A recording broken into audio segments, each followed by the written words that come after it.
Morning! Morning guys! Flex ko lang pala yung friend ko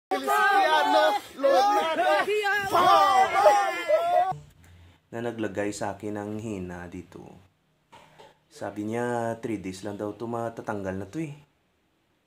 Pero nagtaka ako bakit 8 years na binubura ko to, andito pa rin.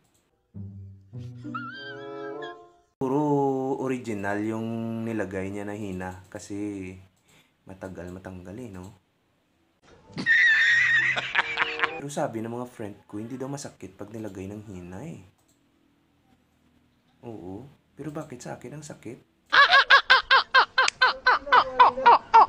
Tsaka ang tagal, parang umabot yata ng 3 hours ang paglagay. Pero hina lang to, kasi sabi niya hina lang eh. Matanggal lang to, 3 days lang daw matanggal na to.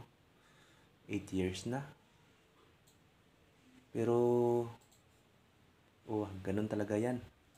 Pag original yung ink.